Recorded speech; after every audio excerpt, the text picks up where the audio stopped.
ఎన్ని కిరీటాలు ఎట్లా ఒకేసారి మనం సంపాదించగలుగుతామా మన జీవిత కాలంలో? సహజంగా చూడండి, ఇక్కడ మనకి కిరీటం అనగానే ఏమేమి కిరీటాలు ఉన్నాయి తల మీద అనే ఆలోచన మన అందరికీ వస్తుంది. కిరీటం ఏమి చూపిస్తుందంటే అధికారాన్ని చూపిస్తుంది. అంటే సర్వాధికారం కలిగిన దేవుడు అండి. ఎవరికైతే ఎక్కువ అధికారాలు ఉన్నాయో వారికి ఎక్కువ కిరీటాలు కూడా పెడతా వస్తారు, అంతే కదా. కిరీటాలు ఎక్కువ ఉన్నాయంటే వారి అధికారము ఎక్కువ ఉందని.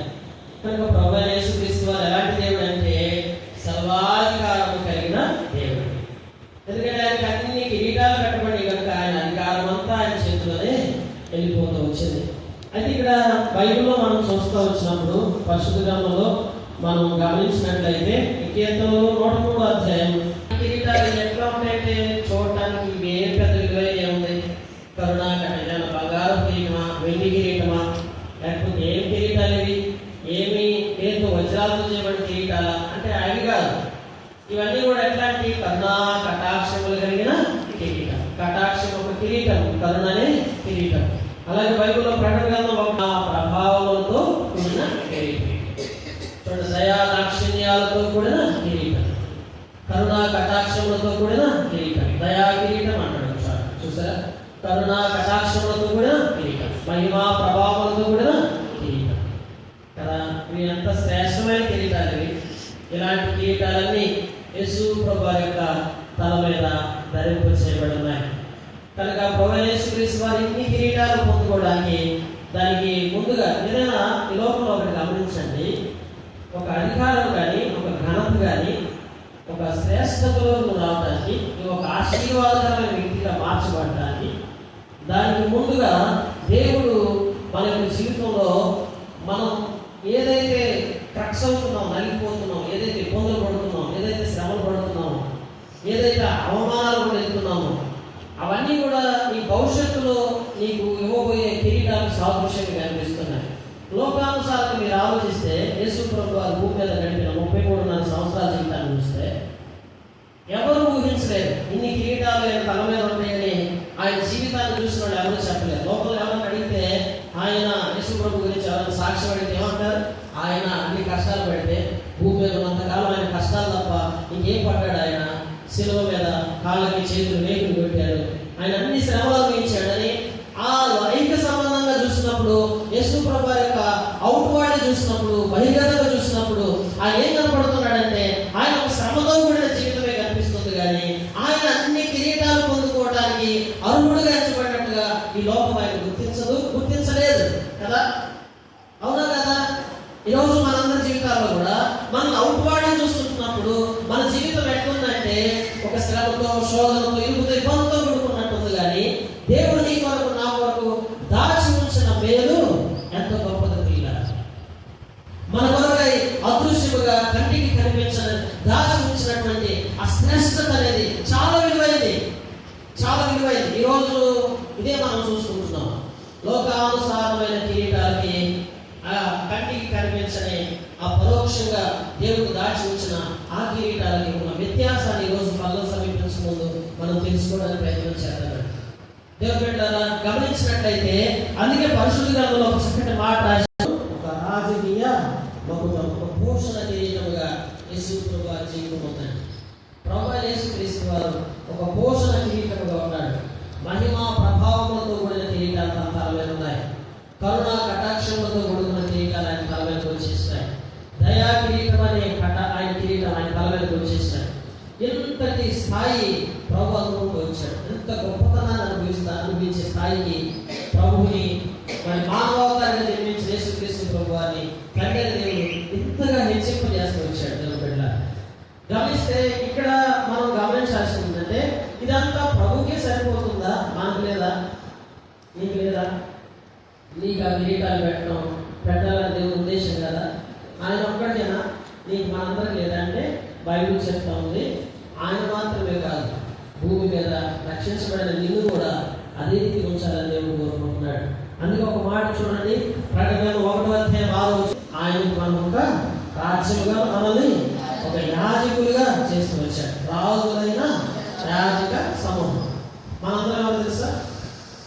ఆయన రాజు అయినప్పుడు ఆయన సమూహం, ఆయన పిల్లలమైన మనం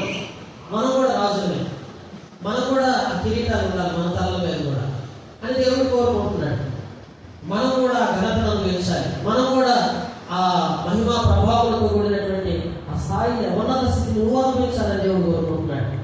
నీ జీవితం కూడా అలా ఉండాలి, నీ జీవితం కూడా అట్లా గొప్పగా ఉండాలి, ఘనంగా ఉండాలని దేవుడు నిన్ను ఎంచుకున్నాడు. దేవుడు పెట్టారా, ఆయన ఇచ్చిన శ్రేష్ఠత ఇది, ఆయన ఇచ్చిన గొప్ప కార్యం ఇది, ఆయన ఇచ్చిన ఉచితమైన రక్షణ ద్వారా నీకు నాకు ఇవన్నీ కూడా దేవుడు మనకు సంప్రదింపజేస్తూ వచ్చాడు. అయితే గమనించండి, ఈ రోజున మనందరూ కూడా కంటికి కనిపించేవి, కంటికి కనిపించలేవు. వీటిలో ఏమి మనం కోరుకుంటామండి? ఏం కోరుకుంటాం చెప్పండి? కనబడే వాటికి ఇంపార్టెన్స్ ఇస్తామా, కనబడని వాటికి ఇంపార్టెన్స్ ఇస్తామా? ఎవరైనా సరే కనబడే వాటిని కోరుకుంటారు, కానీ కనబడని వాటి కిరీటాలు నీకోసం నేను ఎన్ని ఇస్తానయ్యా, నువ్వు జాగ్రత్తగా ఉండు అని చెప్తే ఏమంటాం మనం? ఇవన్నీ నా కోసం వచ్చావా? ఏమున్నాయంటే నీకోసం చాలా దాచిపెట్టి వచ్చాను, నువ్వు నా రాజ్యానికి వచ్చిన తర్వాత నీకోసం ఎన్ని ఇస్తానంటే ఏమనిపించింది నీకు? అప్పుడెప్పుడో ఇచ్చేవాటికి, అప్పుడెప్పుడో నాకు ఇవ్వబోయే కిరీటాల కోసం నేను ఎదురు చూస్తా కూర్చుందని అనే మనసు నీలోకి వస్తుంది. క్షయమైన వాటి వరకు, భూ సంబంధమైన వాటి వరకు మనం పరితపించే మనసును ఎప్పుడు చంపేసుకోగలుగుతాం తెలుసా? ఆ పరుగులు తీసే మనసు మనలో ఎప్పుడు వెళ్ళిపోతుంది తెలుసా? అందుకే అంట బైబిల్ రాయబడడం వచ్చింది, మార్గ మర్యాదలు తీసుకున్నప్పుడు మరి అంట ఉత్తమమైన దాన్ని చేసుకోవచ్చు. ఏంటి ఉత్తమమైన దాన్ని? యేసుప్రభు పాదాలు సార్. ఇప్పుడు మనం కూడా ఎక్కడ చూడటం ఉత్తమమైన దాన్ని. ఇంటి నిండా పని, ఒంటి నిండా ఒళ్ళు గొల చేసుకోవడం, ఇల్లంతా ఏంటి నీకు తీరిగే పరిస్థితి. యేసుప్రభు పాదాలు వచ్చి చేరడానికి నీకు క్షణం తిరిగే పరిస్థితి. ఏది ఉత్తమమో, ఏది ఉత్తమం పిల్లరా? ఏది ఉత్తమమైనదంటే దేవుని గొప్పగా ఎంచుకోవడం, దేవుడు ఇవ్వబోయే వాటి వరకు ఎదురు చూడటం. శ్రేష్టత కలిగి నీ కోసం దాచించాడు ప్రభు. ఐహిక సంబంధమైన ఇవి కాదండి. అయితే ఈరోజు బైబిల్లో నేను కంపారిటివ్గా 5 కిరీటాలు జ్ఞాపకం చేయదలుచుకున్నాను. ఒకటి ఐహిక సంబంధంగా మనం కోరుకునే కిరీటాలు, దేవుడు ఇవ్వదలుచుకున్న కిరీటాలు. ఈ రెండింటిని మనం ఆలోచిస్తే ఈ బలవంతం అయిపోయిన తర్వాత నువ్వు ఏటికి ఇంపార్టెన్స్ ఇస్తావో, ఏటికి ఇంపార్టెన్స్ ఇస్తున్నావో, ఇవ్వబోతున్నావో అది మనం తీసుకోవాల్సిందే కదా. మన ఎదురు ఏ ఉంచబడియో ఆ ఉంచబడిన వాటిని ఏది చూజ్ చేసుకుంటాం అనేది మన ముఖ్యం. అందుకే మార్గకి మరి ఏంటి వ్యత్యాసం? మార్గం ఒకటి చూజ్ చేసుకుంటే మరియా ఇంకొకటి చూజ్ చేసుకుంటే లైఫ్ ఇలానే ఉంటుంది. ఎప్పుడు గుర్తుపెట్టుకోండి, జీవితంలో నువ్వు ఏది చూజ్ చేస్తావో అది నేను ఉన్నతంగా ఉంచుతావు. నువ్వు ఏది ఎంపిక చేసుకుంటావో అది నిన్ను బలోపేతం చేసుకుంది. ఏది ఎంపిక చేసుకోకుండా పక్కన పెడతావో దానము, దేవుడు రెండు ఏం చూజ్ చేసుకుంటావు? మనీ గాడ్ అంటే ఏమంటా? ఇంగ్లీష్లో ఉంటుంది నైదర్ ఆర్ నార్ అంటే తెలుసండి. కంపేర్ తెలుసా? నైదర్ ఆర్ నార్ అంటే అర్థం తెలుసా? ఇది కావాలా, అది కావాలా. ఇప్పుడు మనం దేవుడు అడుగుతున్నాడు ఈరోజు బలవర్తమానంలో, నీకు డబ్బు కావాలా, దేవుడు కావాలా? తెలుసు ఫస్ట్ డిసైడ్ ఫస్ట్ అంటే కన్ఫ్యూజ్ అయిపోతుంది. చాలా సమస్యలో పడిపోతున్నారు ఈరోజు మనసు. డబ్బు కావాలా, దేవుడు కావాలంటే ఒకటే ఒక ప్రశ్న, స్ట్రైట్ క్వశ్చన్ అడుగుతున్నాడు దేవుడిని. డబ్బు కావాలా, దేవుడు కావాలా? చెప్పు. ఎంతమంది దేవుడు కోరుకుంటున్నారు చేత? ఎంతమంది డబ్బు కోరుకుంటున్నారు చేత? ఎక్కలేదు, కష్టమైపోతుంది కదా. ఎంతమంది దేవుడు కోరుకుంటారు, ఎంతమంది డబ్బు కోరుకుంటారు? ఇక్కడ అంటాడు ఒక వ్యక్తి దేవుడికి సిరికి దాసుడు కాలేదు. అయితే దేవుడికి దాసుడు లేక సిరికి దాసుడు. సిరికి దాసుడు తలుచుకుంటే నువ్వు దేవుడు వదిలిపెట్టేసి, అలాగే దేవుడికి దాసుడు తలుచుకుంటే సిరిని వదిలిపెట్టేసి. ఈ రెండు కావాలి. ఇప్పుడు ఇదే మనం తెలుసుకోబోతున్నాం ఈరోజు. We have to decide first. ఏం డిసైడ్ అవ్వాలి? ఏంటన్నా అలా చెప్తారు, మేము మందిరానికి వస్తే మాకు డబ్బు బాగా ఇస్తాడని మేము ప్రభువు నమ్ముకుంటే మాకు పొలాలు వస్తాయని, ఆస్తులు వస్తాయని, ఇల్లు కట్టుకుందామని, అన్ని సంపాదించుకుందామని వేసి ప్రభు నమ్ముకుంటా అలా అనుకునే వాళ్ళు అనుకుంటే ఫస్ట్ ఒకటి తెలుసుకోవాలి, అంతకంటే శ్రేష్టమైన మీ కొరకు దేవుడు దాచి ఉంచాడు. బిలీవ్ ఇట్, నమ్ము. వీటితో పోలిస్తే ఇది చెత్త. ఈ లోకం అంతా ఎట్లాంటిది? చెత్త. అందుకే అన్నాడు, నేను ఎందుకు చెత్త అంటానంటే పౌలు గారు లాంటి అన్నాడు, ఇది పెంటతో సమానం అన్నాడు. ఇది పెంటతో సమానం. ఆయన దాన్ని అలా చూజ్ చేసుకున్నాడు. అలా చూజ్ చేసుకున్నంత వరకు నువ్వు దేవుల్లో బలపరచబడలేవు, దేవుని కొరకు నిలబడలేవు, దేవుని మహిమను చూడలేవు, దేవుని ఆశీర్వాదకరంగా చేయబడలేవు. దేవుడు ఇవ్వబోతున్న ఒక కిరీటాలు సరేసుకోవడం తల మీద పెట్టిన కిరీటాలు, వాటిల్లో ఒక్కటి కూడా నీ తల మీద రాదు. ఏది? దయా కిరీటము కానీ, కరుణా కిరీటము కానీ, కటాక్షం అనే కిరీటము కానీ, భూషణ కిరీటాలుగా పెట్టబడిన కిరీటం శ్రేష్టమైన కిరీటాల్లో అక్షయముగా కనబడని కిరీటాలు ఎన్నో ఉన్నాయి. వాటన్నిటిలో ఒక్కటి కూడా నీ తల మీద రాదండి. ఒక్కటి కూడా అలా చూస్ చేసుకునే వ్యక్తిగా ఉండిపోతే అలానే ఉండిపోతాం ఈ లోకంలో. గమనించండి, బైబుల్లో ఒకటి ఈ రోజు ఈ కంపేర్ను మనం చూడడానికి ప్రయత్నం చేద్దాం. చూడండి, మా ముళ్ళ కిరీటం ఎట్లాంటిది? ఇశ్రాయేల్ దేశంలో 24 రకాలైనటువంటి విషపూరితమైన ముళ్ళు ఉన్నాయంటే 24 టైప్స్ ఉన్నాయి ముళ్ళకి. మూడు రకాలు.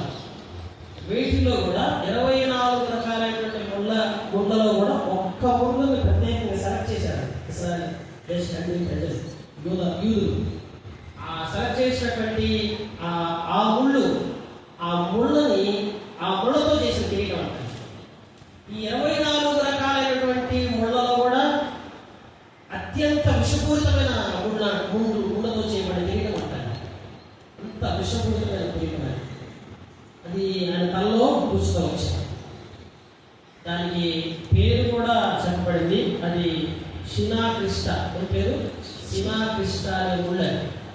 ఈ శినాక్రిష్ట అనేటువంటి ముళ్ళుతో తయారు చేయబడిన కిరీటమే. ఈ ముళ్ళ కిరీటాన్ని యేసు ప్రభు తల మీద ఎందుకు పెట్టారంటే, ఆ కిరీటం వచ్చిందని ఆ పాయిజన్ అంతా ఆయన తలలోకి వెళ్ళిపోయి ఆయన డెడ్ అయిపోవాలి, చనిపోవాలి ఉద్దేశం, ప్రజల యొక్క ఉద్దేశం. అట్లా చేశారు. దేవుని బిడ్డలారా గమనించండి, అలాంటి ఆ ముళ్ళ కిరీటము ఆయన తల మీద పెట్టించుకున్నాడు. అంత భారభరితమైన జీవితాన్ని అనుభవించాడు యేసు ప్రభు, యెహోవాకు సంబంధం. కానీ ఇప్పుడు మనం చూసిన ప్రకటనలో మనం చూసినప్పుడు ఆయన తల మీద ఉన్న కిరీటాల లెక్క చూస్తే ఆ లెక్క విస్తారమైన లెక్క ఉంది. అయితే గమనించండి, ఈరోజు ఎట్లా ఉంటుందంటే మన జీవితం, ఈ జర్మనీ దేశం ఉండండి, ఆ జర్మనీ దేశానికి యువరాజుగా ఉన్నటువంటి వ్యక్తి ఇంగ్లాండ్కి వెళ్ళాడు. ఇంగ్లాండ్కి వెళ్తే ఇంగ్లాండ్ రాజు గారు జర్మనీ రాజు గారిని ఆహ్వానించిన తర్వాత అక్కడ రాజభవనం ఉంటుంది కదా, ఆ రాజభవనం తీసుకెళ్ళాడు. అక్కడ తీసుకెళ్ళిపోయి ఆ రాజభవనంలో ఉన్నటువంటి ఆ రాజు యొక్క ఫొటోస్ అన్ని చూపిస్తున్నాడు. ఫొటోస్ చూపిస్తుంటే ఒక్కొక్కళ్ళ తల మీద బంగారు కిరీటాలు ఉన్నాయంట, రాజుల తల మీద. అప్పుడు చూసానుకున్నాడు, ఏంటి మీరు అంతా రాజులు, మన వంశావళి గురించి ఎవరైనా తీసుకెళ్ళి చూపించి మా చరిత్ర ఏదైనా చూపిస్తే ఎట్లా ఉంటుంది? ఇంగ్లాండ్ దేశం యొక్క చరిత్రను చూపిస్తా ఆ రాజుల తల మీద ఉన్న కిరీటాలని చూపించాడు. చూపించిన తర్వాత అక్కడ నుంచి మళ్ళీ వెంటనే ఆ రాజభవనంలో ఉన్న కిరీటాలను చూపించిన తర్వాత ఒక చర్చికి తీసుకెళ్లారు. జర్మనీ రాజుని తీసుకెళ్తే ఆ చర్చిలో యేసు ప్రభు వారికి తల మీద పెట్టబడిన ముళ్ళ కిరీటం కనిపించింది ఈ రాజుకి. ఆ రాజుగారు అడిగారంట, ఇందాక మీరు రాజభవనం తీసుకెళ్ళినప్పుడు మీ రాజుల తల మీద అన్నింటి మీద కిరీటాలు ఉన్నాయి, అన్ని బంగారంతో వజ్రాలతో పొందిన వాటిలో ఉన్నాయి. ఇప్పుడు ఇక్కడ చూస్తే ఇక్కడ ఎట్లా ఉన్నాయి? యేసు ప్రభు తల మీద ఉంది ముళ్ళ కిరీటం ఉంది. ఇదేంటి? ఇది బాగా ఆశ్చర్యంగా ఉంది అంటే అప్పుడు ఇంగ్లాండ్ రాజు గారు చెప్పాడంటే, యువరాజు గారు, అయ్యా మేము రాజులుగా మా తలల మీద పెట్టబడిన ఈ బంగారు వజ్రాలతో పొందినటువంటి కిరీటాలన్నీ పొందుకోవడానికి కారణం మా దేవుడు, మా ప్రభు, మా రక్షకుడైన యేసు ప్రభు వారి తల మీద పెట్టబడిన ఈ ముళ్ళ కిరీటమే కారణం అని చెప్పి జర్మనీ రాజుకి వివరించాడు.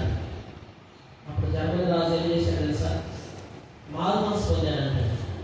మారుమనసు పొంది యేసు ప్రభుని సొంత రక్షకుడు అంగీకరించాడు తన జీవితం. ఇప్పుడు మనం 2 కిరీటాలు చూస్తున్నాం. కంపారిజన్ చూస్తే రాజుల తల మీద పెట్టబడిన బంగారు సంబంధమైన కిరీటాలు, కానీ ఇక్కడ యేసు ప్రభు వారి తల మీద పెట్టబడిన ముళ్ళ కిరీటం.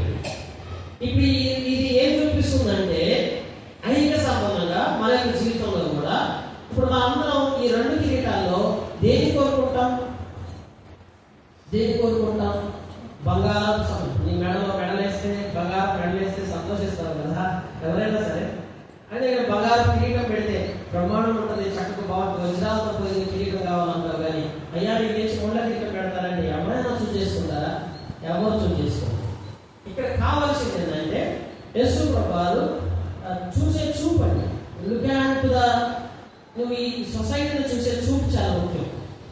అంటే నేను అనేది ఏంటంటే లోకాన్ని నువ్వు ఎలా చూస్తున్నావో అది నీ లైఫ్ నిర్దేశిస్తుంది. నీకేం కావాలి? ఐదర్ హెవెన్ ఆర్ ఎర్త్లీ, ఈ భూ సంబంధమైనది కావాలా నీకు? ఆ పర సంబంధమైనది కావాలా? ఆ పర సంబంధమైనది నీ తల మీద రావాలంటే ఐక్య సంబంధంగా నువ్వు దేవుడి కొరకు జీవించాలి. దేవుడి బిడ్డలారా, అక్కడ అందుకే బైబిల్ గ్రంథం రాశాడు,